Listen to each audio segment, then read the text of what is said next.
Oui, vous savez, l'élément Sonko, malheureusement, c'est une affaire privée que l'un des protagonistes a voulu politiser et qu'il a même politisé. Mais ça concerne deux citoyens sénégalais qui ont un contentieux différent, donc lié à des menaces de mort, viol et menaces de mort, qui devaient être vidés devant la juridiction, donc devant les juridictions sénégalaises. Ousmane Sonko, pour ne pas le nommer, a voulu en faire un problème politique.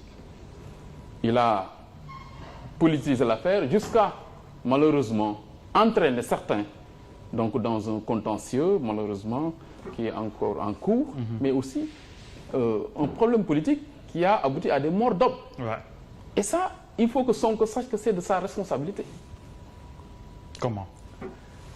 L'appel à la violence, l'appel à la révolte vient de Ousmane Sonko. Mais qu'est-ce qui a précédé cet appel?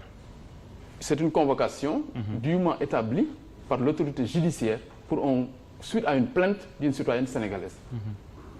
La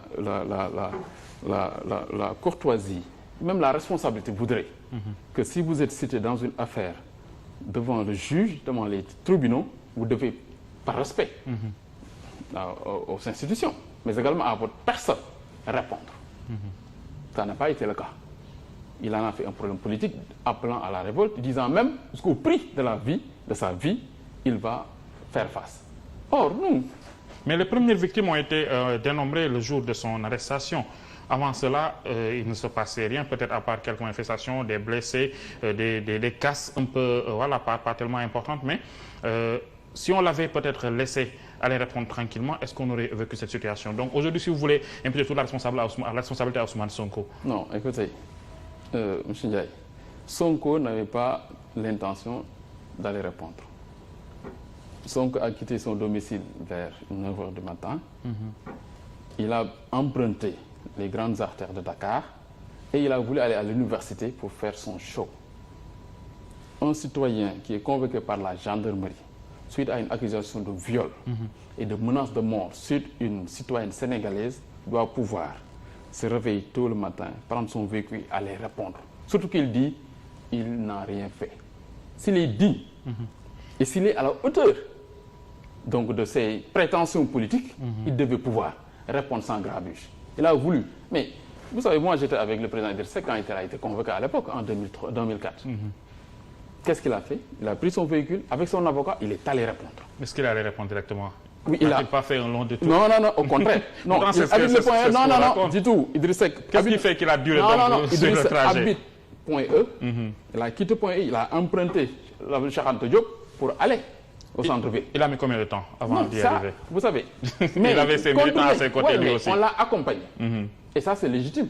On l'a accompagné par solidarité. Et il est allé répondre. Donc, c'est ça qu'on attendait de Sonko.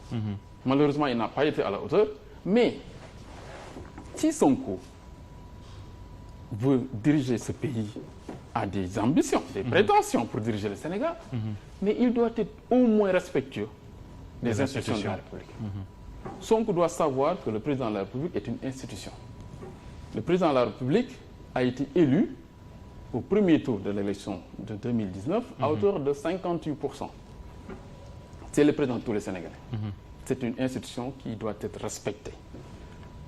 Sonko également ne peut pas passer tout son temps à dénigrer la justice, qui est, comme on le dit, le dernier rempart. Aujourd'hui, quelqu'un qui a des prétentions d'être président de la République, comment il peut dénigrer et mettre à nu les institutions de la République qui sont les garants de sa liberté, même de la stabilité du pays et de la souveraineté?